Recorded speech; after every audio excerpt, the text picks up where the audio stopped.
All right, welcome back to Lone Star Gun Talk. I am super excited to be back here doing the podcast, and I hope you're excited to start listening again.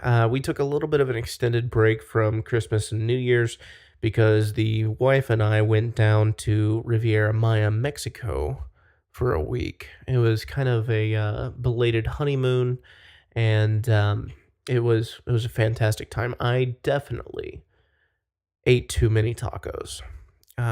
Whenever we were staying at an all-inclusive resort down there, and whenever there are taco stations everywhere, man, it's easy to do. You're like, yeah, give me 4 tacos. You eat your 4 tacos, and you're like, you know what? I want 6 more. And I might have done that at time or 5. And let me tell you, I got turned on to a cactus taco, which I'd never heard of before. This was my first time in Mexico for pleasure. In the past, I had been for work and didn't really get to experience much. But these cactus tacos, I saw them on the menu for one of the taco stations, and I just had to give it a try. And oh my god, they were fantastic, seasoned beautifully, and it was something I never tried, and it was truly amazing. I wish that some of the Tex-Mex restaurants would offer that. We even had a couple of fajita platters that had beef, chicken, and cactus on it. So that was really cool. We went diving in Cozumel. We went to Chichen Itza, which was also super fantastic. And we had a great time. And now I'm super glad to be back. My wife and I moved from Houston to Fort Worth the day after Christmas, and we were still getting settled in. But that's a bit of the reasons why we took such a long break. But now we're back. We're going to be doing this every week again, and because I miss you guys. I think y'all miss me. At least I think that's why you listen. But and funny story. Whenever we were coming back into the States and going through customs, we're talking to the Customs and Border Patrol or Customs and Border Protection agent, and he's asking us some basic questions, and he's kind of being funny about it. And he goes, "So how long? And you went to Mexico with your sister, your cousin?" I was like, "My wife." He goes, "Oh, and how long have you been working for her?" And I said, "About 6 years, but we've been married for about 2." And he goes, "Okay, so 2 years under contract, and the first 4 years were freelance." And I'm wearing my Lone Star Gun Rights polo. And before he hands me back my passports, he goes, "How many guns do you own?" And I immediately replied, "Under advice from my counsel, I am exercising my Fifth Amendment rights." And he bent over laughing, handed me my passports, and said, "Have a good day." So I can officially say that I have taken the fifth to a federal agent. So I got a little bit of bragging rights there. So anyway, moving on to the topics du jour, if you will. 2018 is going to be a very interesting year, as I am sure you have already found out. We've had the comments from Trump, allegedly. We've had the House pass the extended surveillance bill that allows for more and more surveillance without a warrant, which I am wondering why the shithole comments are in the mainstream news, but the House continuing to violate our Fourth Amendment rights is not all across the headlines. And Trump has said that he will sign that bill once it passes the Senate. However, Rand Paul has vowed to filibuster it, so we will see what happens with that. But anyway, back to gun rights. If you remember a few months back, I brought up Silencer Co.'s innovative new product, the Maxim 50, which is an integrally suppressed muzzle loader that requires absolutely no NFA paperwork, nor does it require a NICS background check. In fact, you can order it and have it delivered to your front door. And that was an amazing product. I love innovation that exposes the stupidity and outright asininity of these stupid gun control laws that are on the books, like the National Firearms Act, and in the case of the Maxim 50, also the Brady Handgun Violence Protection Act that established the NICS system in 1998. Well, Franklin Armory is now at it again, and in fact, they were the first to come up with this exposing NFA loopholes trend. They invented the binary trigger that allowed a semi-auto rifle to function like a fully automatic. And they did so without any NFA requirements because it doesn't violate the definitions set forth by the National Firearms Act. Well, now they're at it again. They have introduced their Reformation line. And what it is it looks like a short-barreled rifle, an AR platform. It has an 11.5-inch barrel. It has a real stock, not the pistol stock that straps to your wrist that was a crime up until recently to shoulder. It doesn't have that. It has an actual stock. And it also does not require NFA paperwork. Now, I don't know how they innovated this. I don't know what makes it not a rifle, because looking at it, it looks like a rifle. It looks like it has a standard magazine in it, and it looks like it looks like an AR, but apparently it doesn't fit the rifle definition. Now, what a SBR is defined as in the National Firearms Act is any firearm with a buttstock that has a rifle barrel of less than 16 inches or an overall length of less than 26 inches. So I'm not entirely sure why this doesn't apply. It looks like a regular AR. They're going to release more details on this during SHOT Show, which will be the 23rd through the 26th of January. But regardless, I'm more curious as to why it doesn't fall under the definition of a rifle, but that really doesn't bother me. I love the idea of innovating and creating weapons platforms that should fall under the NFA but don't. And this is truly fantastic. I hope that it is I hope it's a huge success for them, which I have no doubts that it will be.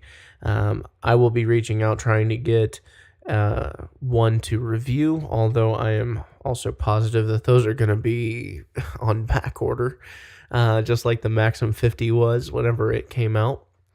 By the way, if you haven't checked out our YouTube channel, go do that, because we post reviews all the time on there. And we do true non-biased reviews. I know that a lot of people have taken issue with a couple of firearms YouTube channels who say, hey, if you want a good review, then pay us X amount of money. Well, we don't do that. We do this out of the kindness of our own heart. We do. Justin is very good about doing non-biased reviews. He tells you what he likes about the firearm, what he doesn't like about the firearm, and does so in a way that's not to say that just because I don't like it doesn't mean that you won't. He does a great job. He's done a comparison video between the Smith & Wesson MMP 2.0 as well as the Gen 4 Glock. So it's just, we constantly do that, and we hope that you check it out. So please go to our YouTube channel, just type in Lodestar Gunrights, and click the subscribe button, and share our videos. It definitely helps out the channel. Make sure you give them a thumbs up and share. We'd greatly appreciate that. Anyway, moving on. The state of Nebraska is considering constitutional carry. Once again, another state showing Texas how it should be done. They have, now, In Nebraska, they have a unicameral legislature. That means only one house. There is no House and Senate, it's just the legislature. And they've introduced Legislative Bill 502, which is constitutional carry. And it would allow people 21 and older, not otherwise prohibited by law, to carry concealed weapons without a license. Individuals would also be allowed to conceal without a permit in any place that license holders can currently carry. It also stipulates a number of places where it is illegal to carry a concealed weapon, including police stations, courthouses, government meetings, and areas primarily dedicated to selling alcoholic beverages for consumption. Now, obviously, these have issues that I'm not too terribly crazy about. I think that we need to start becoming more active. If you're listening to my voice, you've taken the first step. You want commentary and you want to understand what is happening in the world as it relates to the Second Amendment. But we really need you to become active. And what I mean by that is it's more than liking posts on Facebook, it's more than sharing videos from YouTube, and it's more than subscribing and listening to a podcast. We need you to actually get out there and help educating people. Here's what I did. Whenever I just moved to Fort Worth, and there's an app that I use called Nextdoor. My wife invited me onto it. And basically, it's a neighborhood social media app. You put what neighborhood you live in, and you're connected with everybody in that neighborhood that's on the app. Well, the first post that I did is I said, hey, let's do firearms training. If you are looking for your first firearm, I'll help you out. If you want help taking apart your firearm, learning how to clean it, I'll help. If you just want a range buddy, I'll help. And that's what we need to be doing. Focus on your local community and help educate them about what it means to carry a firearm. I was looking at the posts around my neighborhood, which I live in it seems like a very safe neighborhood, but people are posting things like, I saw a suspicious vehicle, kind of circling around the block, or I was walking my dog and I saw some dude just kind of didn't seem like he belonged. And that's all great. But when I made my post, I said, it's great that we're vigilant, but if you don't have the tools to defend yourself, it's pointless. So this is why I'm offering to teach people. And the response that I got was amazing. And here's the thing. Even if you're not a firearms expert, why don't you make a post and say, hey, I own a firearm, but I'm not entirely comfortable with it. Is anybody out there comfortable enough to teach me? And what you're doing is you are engaging your neighborhood, you're engaging your community, and you're establishing a dialogue, you're establishing connections that can help make your neighborhood safer. And consequently, you make your city safer, and as a whole, our state becomes safer. And I think that's imperative. That's the first step. If you want to get active, do that. Organize an event in your neighborhood, organize training, or just reach out and ask for it and help organize it that way. Just be like, hey, look, I'm curious about firearms. I don't know a whole lot. Somebody out there probably knows a thing or five about it. Let's have a get together and see what happens. That's the first step. And what we really need to focus on, aside from training, which is the number one thing, it shouldn't be government mandated training. It should be we want to train because we want to carry and we want to do so in a safe manner, and we want to have confidence in our abilities should the need arise. But we also need to talk about things that as far as public policy is concerned. I'm not saying let's do this, day one, but we should start that dialogue. Where should we be allowed to carry and where should we not be allowed to carry? I've said my piece whenever I was interviewing Phil King. Um, he and I pretty much agreed that you should be allowed to carry anywhere you want unless there is a very, very legitimate reason as to why you couldn't, like in a correctional facility, which I kind of agree with. I just think that there should be a place for me to check my firearm before I go in there. Not that I have any need to go in there, but anyway, we should have these conversations, and we should do so with people that disagree with us in a civil manner. We should do so with people who aren't sure about it, who have never thought about it. But it starts with engaging those around us, meeting new people, finding out what they do, and getting to know them, and then starting the dialogue. Now, on Facebook, we like to start these dialogues and engage people, but these are people that are typically like-minded to us. And that's fantastic. We need that. But we also need to expand beyond that. And I think that this should be our focus in 2018. I think we should focus on reaching out and bringing people to our side who either are not sure about it and have never thought about it. And we should engage them in a way that's productive. If we want constitutional carry to pass in 2019, it's imperative that we start now. Not during the primaries, not during the general election, and certainly not during session. It's too late at that point. We need to start now. So, I'm challenging you to do this. Go out and engage in your community. Ask people questions. Get their input on it. Organize some events, just a get together even. It doesn't have to be gun related, but go out and engage with people around you and then start the conversation. And, I love this Nextdoor app. This is a personal endorsement, not a Lone Star Gun Rights endorsement of them. But I love this app because it puts me in touch with everybody in my community and the surrounding communities.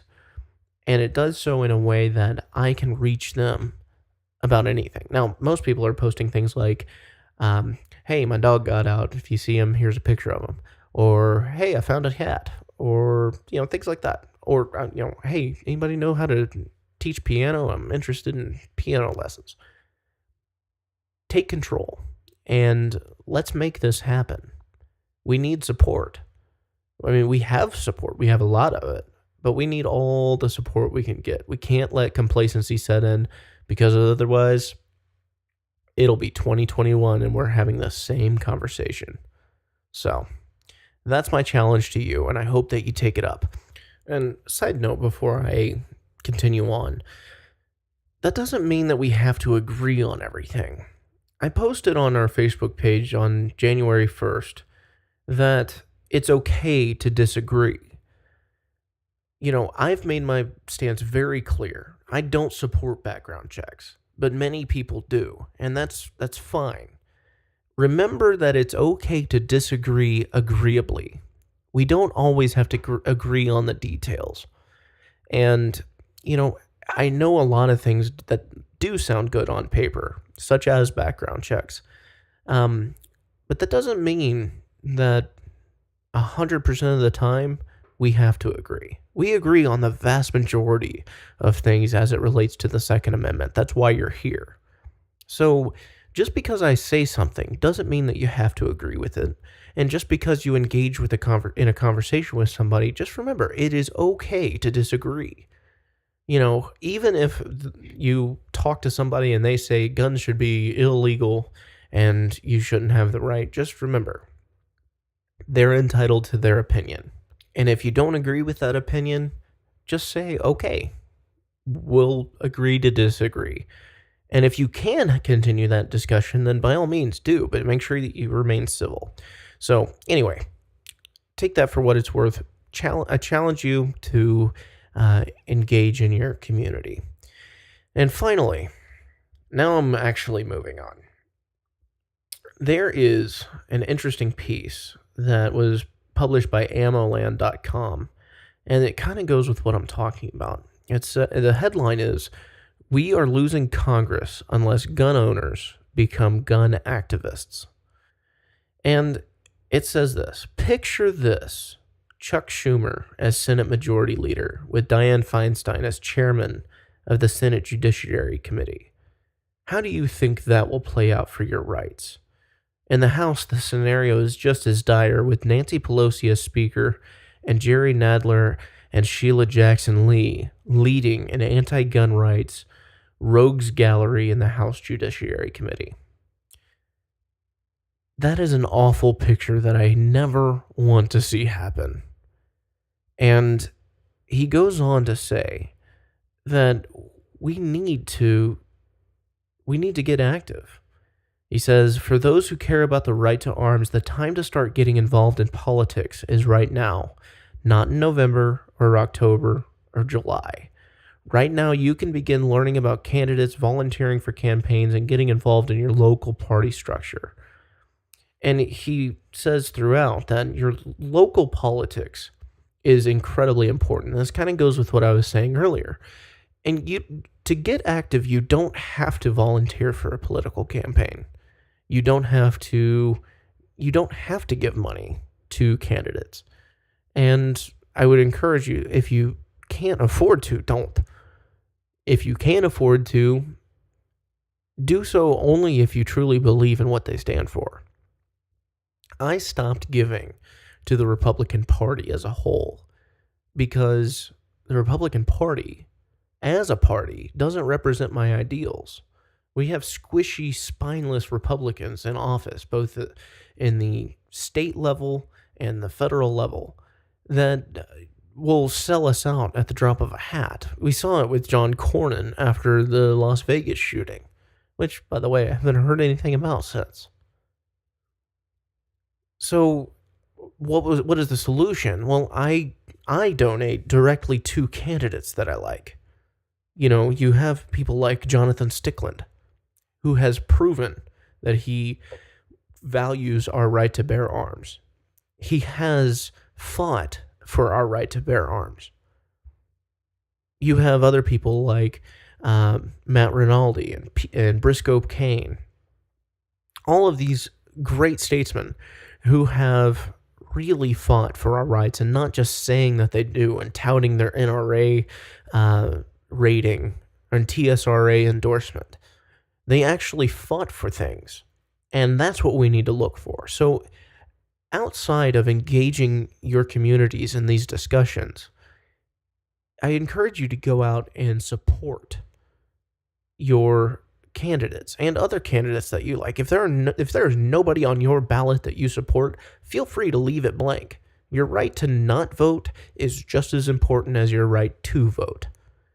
But just because you don't like somebody on your ballot doesn't mean that you can't help somebody that's not off your ballot, or that's not on your ballot. So if you live in Houston, for instance, and you don't like anybody that's on your ballot, like where I lived in Houston, it was a heavily blue district. Most of the time, both Garnett Coleman and Boris Miles went completely unopposed. There wasn't even a Republican challenger. So just because you find yourself in a precarious situation as far as who you're voting for, even if there is a Republican that you don't like, that you don't believe in, like Jason Villalba up here in Dallas, who wants to expand background checks, he's a Republican. Don't feel like you have to vote for him. Leave it blank. It's fine. But just because that's what your ballot looks like doesn't mean that you can't help somebody else's ballot to get somebody that you believe in elected. If you live in Jason Villalba's district and you want to vote for, and you want to help out people like Jonathan Stickland, then donate to his campaign and do so directly. I quit donating to the Republican Party because I don't want to help people that want to hurt and take away my rights. And if you don't want to donate to another political campaign, try donating to an organization. There's a great organization that I work for that you are very familiar with called Lone Star Gun Rights.